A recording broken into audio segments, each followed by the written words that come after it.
Hello, word nerds. Welcome to the dictionary. My name is Spencer, and this is episode G44, and we are now in the gene section, which we'll go into a bit into the next episode as well. Would it have been good to get a gene expert on this episode? Yeah, sure, fine, whatever. It's not happening. It's not, and maybe I can reach out to somebody to send me a video, but I don't think so.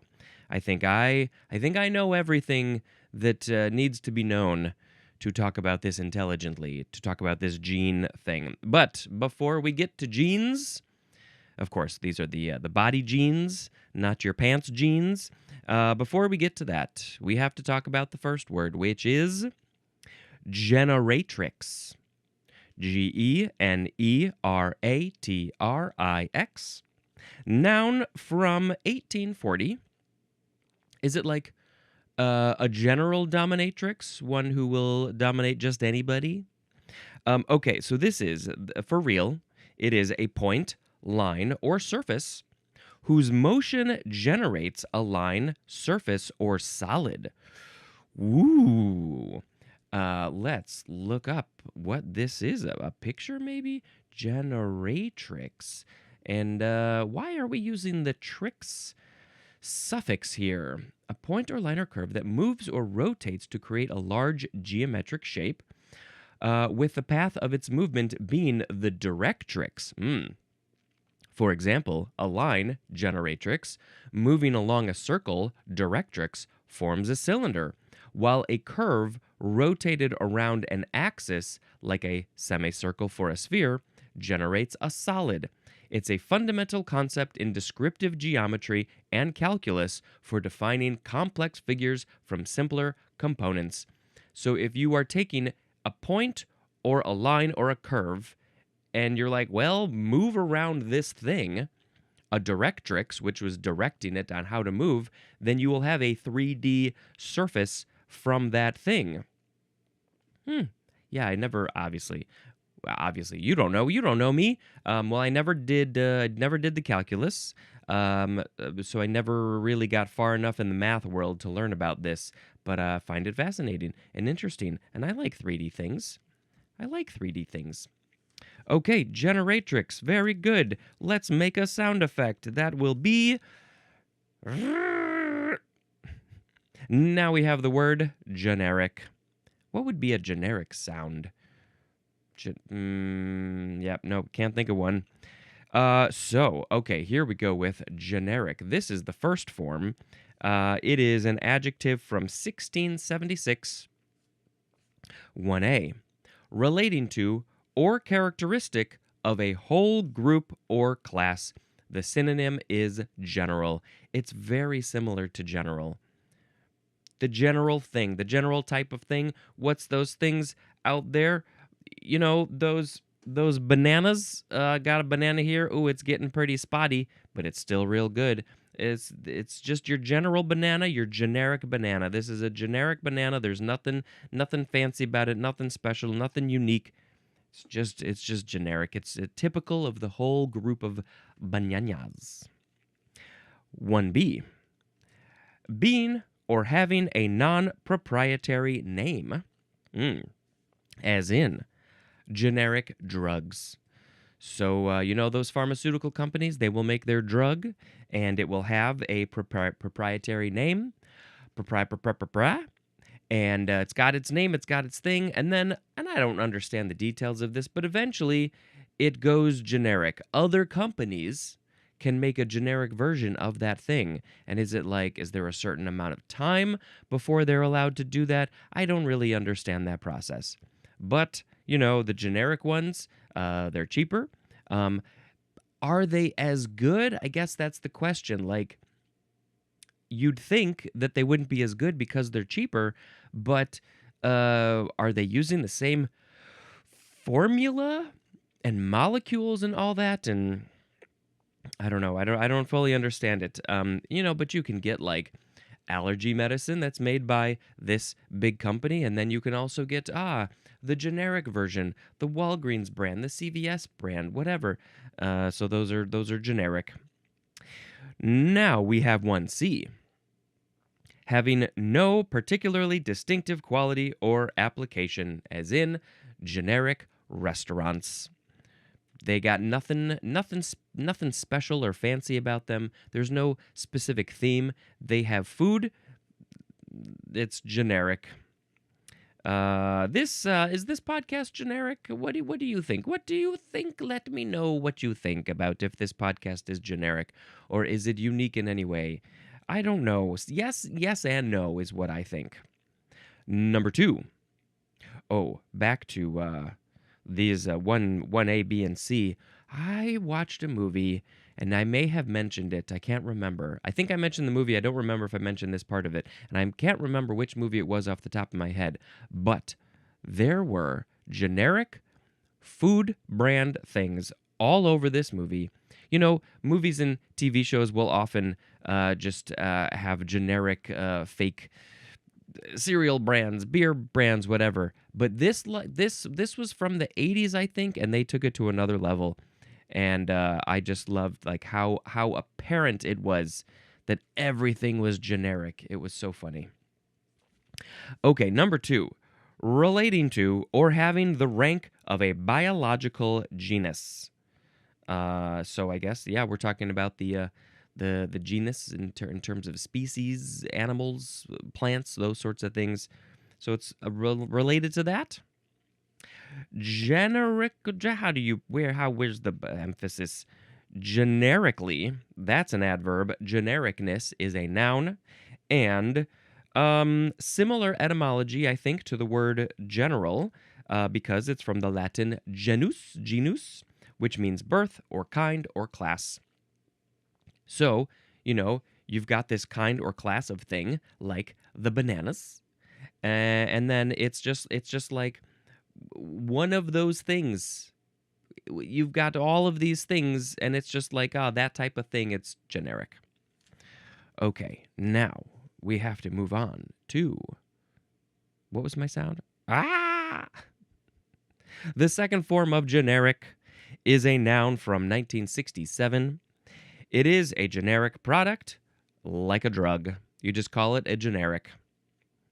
Gimme my generics. I really need my generics. I got a fixin' for some generics.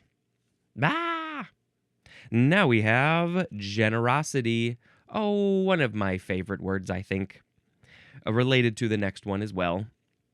Generosity is a noun from 1566. Number 1A, the quality or fact of being generous. 1B, a generous act. Oh, when you gave money to that person, you did a generosity.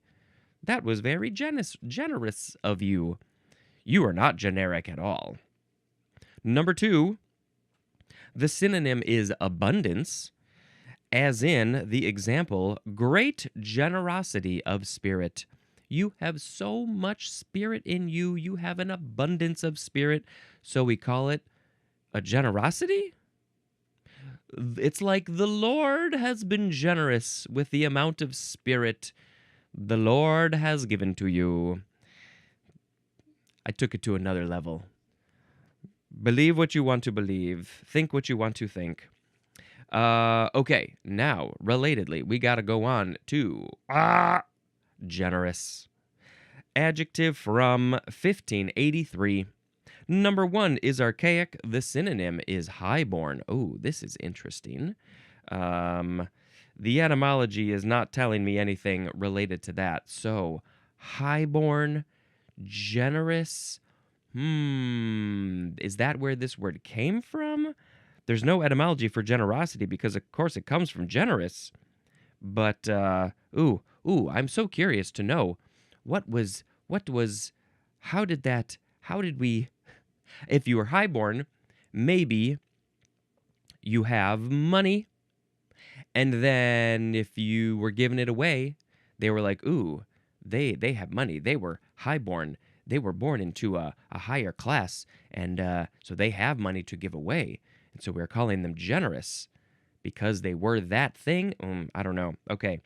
I'm discussing more of the evolution of it, but why, how did it start as highborn? That's what I'm so curious about.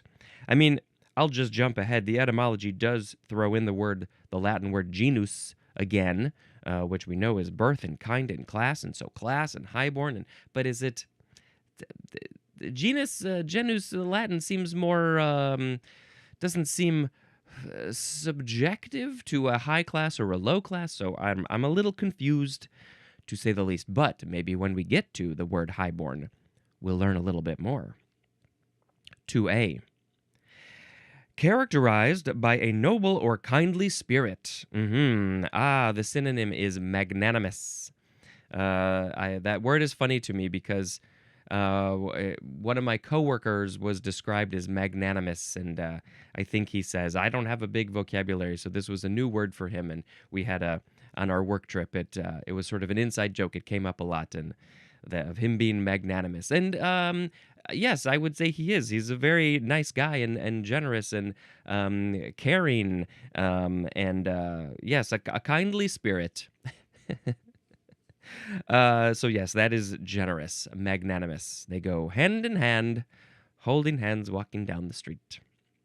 Now we have 2b, liberal in giving, as in a generous benefactor. This very specifically is my favorite part of this word. The idea of, if you have something, maybe you can give it away. If you have money, you don't need to be hoarding it.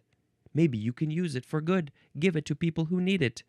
Oh, I don't know. The first example that pops into my mind is somebody like Elon Musk, who's almost a trillionaire, who can theoretically solve world hunger? What? Hey, it's just an idea. It's just a thought that a lot of people have had. Yeah. Don't be hoarding that crap. 2c, marked by abundance or ample proportions, as in wide overhangs and generous verandas. That is a quote from Lewis Mumford. So those verandas, they have ample proportions. So much veranda. There's so much veranda here. It's generous. The architect was very generous because they love verandas so much. A synonym, more synonym information is the word liberal. I like that word. Let's see. Generously is an adverb, and generousness is a noun. And I love this quality in a person. I think it is very important. I think it says a lot about that person if you see that they are generous. I would like to be more generous, but I don't think I'm quite at the level of my life where I could be as generous as I want to be. I want to have lots and lots of money and power so then I can use it to be generous. Like, that's the main goal of that for me. You hoard if you want to hoard, but I don't think that's the right way to do it. Now we have the word Genesis. Noun from circa 1604. It is the origin or coming into being of something, as in the genesis of a new political movement. I'm going to start a new political movement called genericism. You just got to give away your stuff. Okay, yes, the beginning of a thing, the origin, the creation of a thing. Ooh, and do you think that there could be a connection between this word and the word generate, which we had before, which I think is also connected to just the word general in general? So yes, I think they're probably all connected. Well, hey, let's look at the etymology. Why don't we do that? Says Spencer. Well, according to this, not, but I believe that if you go deep enough, there probably is a connection. This is from the Greek. How to say this word? Gignesthai. That means to be born. And there's more at the word kin, K-I-N. So yes, to be born. I mean, of course, we think of there's that's a whole other thing. But yes, to be born, not maybe literally born from your mother, but just to be created and originated, generated. The genesis. The genesis of this podcast happened, when this is airing, just over, very close to, what's the year? And what was the year? 7 years. 7 years. The genesis of this podcast was about 7 years ago. And I guess technically the genesis would have been when I thought of it, which would have been, two or so months before that, probably. Okay, moving on to, it's Genesis again, but this one has a capital G. Rock band from the 70s and 80s? No, that's not what it says. This is a noun from before the 12th century. This is the mainly narrative first book of canonical Jewish and Christian scriptures. It says to see the Bible table. And so it's the first book, which means, maybe it's talking about the genesis of things, the start of things. Let's look up Genesis in the Bible. The first book of the Bible, serving as the origin story for the universe, humanity, sin, and God's covenant people, Israel, detailing creation, the fall, which is Adam and Eve and Noah, and the patriarchs. Well, that was a lot of stuff. But you can see that it's the origin of the universe, humanity, sin, all those other things, the origin of them, the beginning, the creation of them, Genesis. Well, I have to say that I believe that it's a good story, but I don't think that people should be believing that the universe is only 6,000-ish years old. I just can't. I'm too scientifically minded. Now, listen, trust me.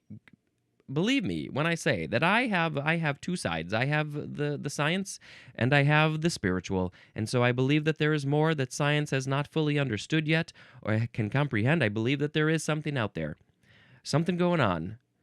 But I also think that we have to believe science to say, the universe, it's pretty old. Okay, Genesis. I never really read it. I think I read the first little section, and it was like, this person beget this person, beget this person, beget this person. And of course, we saw the word beget, I think, in the previous episode. Yes, we did. All right, now we have to move on, of course, to... it's our first... Now, wait a second. Did we have... Where did we have the word gene? Oh, man, that was way back over here. The word gene is all the way down here. A specific sequence of nucleotides in DNA, RNA that is located usually on the chromosome and that is the functional unit of inheritance, controlling the transmission and expression of one or more traits. Oh, you know what? I haven't recorded that episode yet. Oh, that's why I didn't remember any of this, but I'm rereading it to you. Expression of one or more traits by specifying the structure of a particular polypeptide and especially a protein, or controlling the function of other genetic material. So think about that as I read you these next words. Gene splicing. 2 words with a hyphen. Noun from circa 1978. It is the process of preparing recombinant DNA. We're splicing it up. We're preparing it. What are we preparing it for? We're preparing this DNA for a good fettuccine. Splicing up genes on my cutting board. I got double knives going.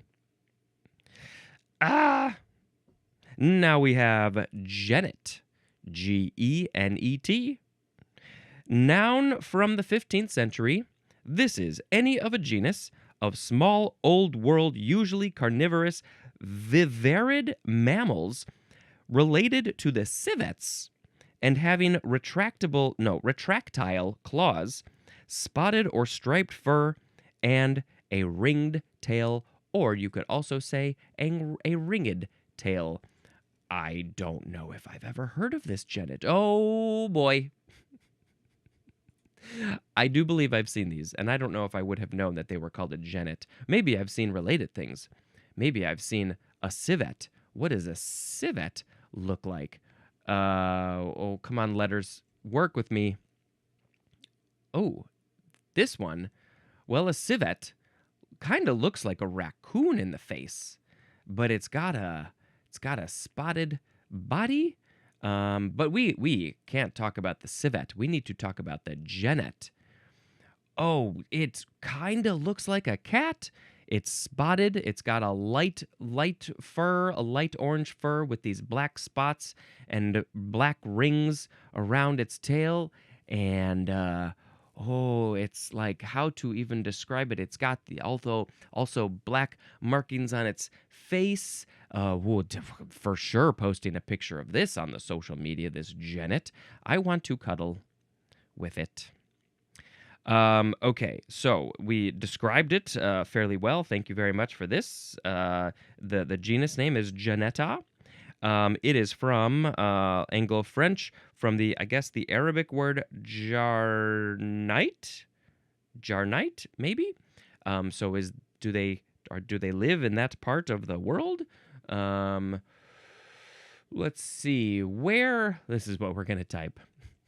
Where Genet. Not in images, in the whole thing. Let's see. Ethiopia, Kenya, Morocco.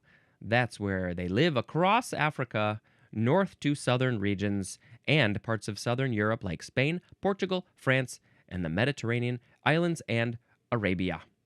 So, yes, they're from the Arabic word.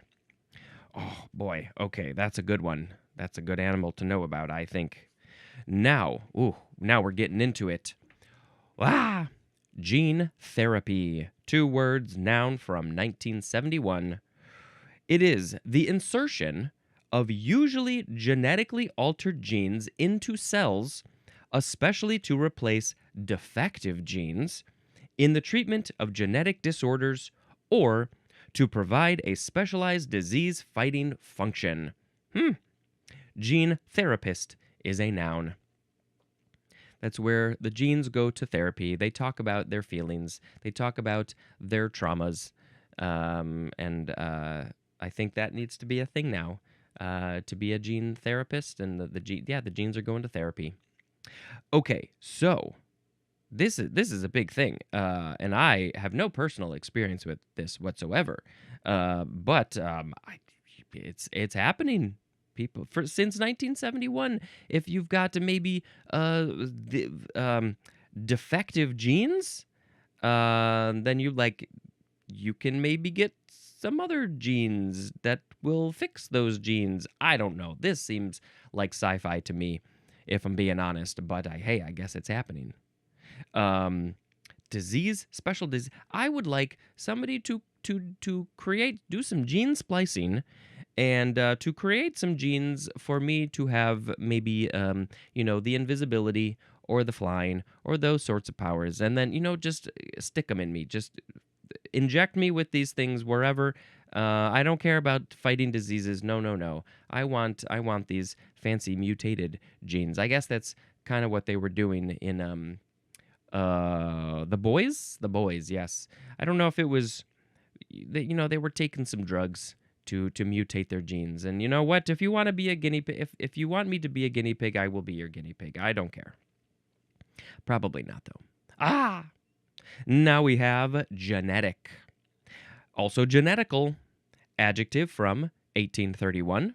Number 1, relating to or determined by the origin, development, or causal antecedents of something. Relating to or determined by the creation of a thing, basically. Relating to that, it's genetic. Little bit different, I think, than probably most of us think of this word. But, there's different words are used in different ways. So deal with it. 2A, of relating to or involving genetics. That's probably how you're thinking of this word. Genetic, I am. 2B, of relating to, caused by, or controlled by genes. As in a genetic disease. Oh, that disease was controlled by my genes. What genes did you get? You unfortunately got the genes that cause you to have um, that disease. Let's look up common uh, common diseases. What genetic diseases? Let's use the word in what we're doing here. Common genetic diseases. Okay, they include single gene disorders like cystic fibrosis, sickle cell disease, and Huntington's disease. Chromosomal conditions such as Down syndrome and multifactorial diseases influenced by genes and environment, like many cancers, diabetes, and coronary artery disease. Was that a full sentence? I don't know. Other frequent issues are chromatosis, and also muscular dystrophy and other heart conditions affecting millions globally. So, unfortunately, that if you are the descendant of somebody who had maybe one of these mutated genes, there's a chance that you might get that too. Uh, yeah. So and look at other things like maybe like dementias, certain types of dementias, or these heart problems, or diabetes. It's like it's genetic. I had no control over that. My genetics are controlling my life, which is why maybe nothing is there's no free will. You didn't control that. But there's also like hair color and eye color and skin color and all those sorts of things. There's another example, genetic variation. Oh, there's some genetic variation going on in that family. They're all from the same family, but they got different hair colors. Maybe not so much skin color. That's a lot less likely, I think. Maybe a little bit of a variation. What do I have that's genetic? Big hair. That's the big one for me, I think. That's the most noticeable part. It's not big right now. I haven't grown it out, and I have mixed feelings on if I want to grow it out. Probably not. But if I do, you better watch out. You better not cry, because my hair's coming for you. Okay, genetically is an adverb, and this is really from the word genesis, because that was the number one definition. It was all about relating to the origin of a thing, the genesis of a thing. I don't know why they didn't use the word genesis in the definition, but also genes. Now we have the suffix genetic. Number one. The synonym is the number one definition for the word genic, which will be 2 episodes from now, GENIC. As in the example, organogenetic. And number 2, it is the number 2 definition for the suffix genic. And the example is psychogenetic. Ooh, what is that? What is that? Well, we'll learn more about the suffix genic soon, and we'll get some more information there. Okay, moving on to genetic code, noun from 1961. The biochemical basis of heredity, consisting of codons in DNA and RNA that determine the specific amino acid sequence of proteins and appear to be uniform for nearly all known forms of life. Wow, that's a lot. So this would be your DNA is made up of combinations of the 4 things A, G, C, T, which it's like guanine, taurine. Let's just look up genetic code. Let's look that up. The universal set of rules used by cells to translate DNA and RNA sequences and into 4 letters, A, G, C, T, O, and U instead of T sometimes. I think that depends on the living thing. Yeah, and it's like lots and lots of information. I don't fully understand it. It's a lot of stuff going on, and somehow just the all the different combinations and the length of it is like, here's your code, here's your thing. Can somebody tell me my code? What's my code? And then maybe it will unlock the mysteries of Spencer. Okay, now we have genetic counseling. Maybe it's very similar to genetic therapy. Noun from 1955. Guidance relating to genetic disorders that is provided by a medical professional, typically to individuals with an increased risk of having a child with such a disorder. So, yeah, this is counseling and therapy. If you're like, I got this thing and I'm going to have a baby and there's a good chance they're going to have it, I got to talk to somebody about this. I got to deal with this mentally and emotionally. This is a big thing that's happening. Or if I would like to have a child, I got to get over the mental hurdles about what that might entail in case they have this same condition. And well, things have changed a little bit in the sense that it's easier now to do genetic testing while they're still in the womb. The womb? That's of course after they've already been created. They're just not born yet. But genetic counseling, it's still an important thing. All right, let's move on to one last word for this episode. One last entry. It is genetic drift. Noun from 1945. It is random changes in gene frequency, especially in small populations, when leading to preservation or extinction of particular genes. It definitely did make me think of evolution. The genes are going to be drifting over hundreds, thousands, millions of years. The genes in a living thing are going to adjust, and then that thing adjusts, and you can see how they evolve when you look at the bones and stuff over all those millions and millions and millions and billions of years, because that's the truth. So random changes in gene frequency. I don't think I fully understand the use of the word frequency here. Especially in small populations when leading to preservation or extinction of particular genes. The genes are adjusting, they're drifting.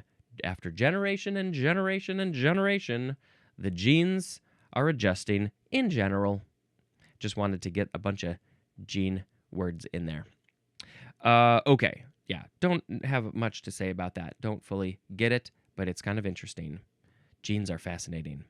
Let's talk about the words again and pick a word of the episode. Today we had generatrix, generic, generosity, generous, genesis, gene splicing, genet, gene therapy, genetic code, genetic counseling, and genetic drift. We had obviously some similarities in some of these words, but I have to pick the one that is different than most of them, which is the word generous. It's so good to be generous. Give away all your money. Give it to homeless people. Give it to your wait staff. Give it to people just 'cause they're there. Give people and be generous. The ending was really, I think, what sold it all. Yeah, totally. All right, go be more generous. Let's see. Movie time. It's that time of day again. This next movie I saw, this was on the plane again still. Boy, this was back in the middle of December. This would have been a fun one to see on a big screen for sure with a crowd. Oh my God. It's called Moonage Daydream. And if you know what those words mean, then you probably know what this is about. It is a documentary about David Bowie. And I had heard of it, and I had been curious. And, it is so fun and interesting and entertaining. And what an interesting guy he was. And it was made... It's created in a very artistic way, much like David Bowie himself, and it's mostly music performances cut with lots and lots of footage, but also David talking about himself and his work and his life through interviews over the years. It's fascinating and beautiful. And again, what an interesting, just like a true artist. Like, this is what I'm doing. This is who I am. I don't give no fucks. Yeah, and it's just entertaining to watch as well. Okay, made me really inspired to, I mean, obviously do more art and music and stuff like that, but also uh, just more curious about him and his music and all that. Yeah. Okay, Moonage Daydream. That's the end of the episode. We did it again. All right. Thank you so much for checking out this show. And until next time, this is Spencer dispensing information. Goodbye.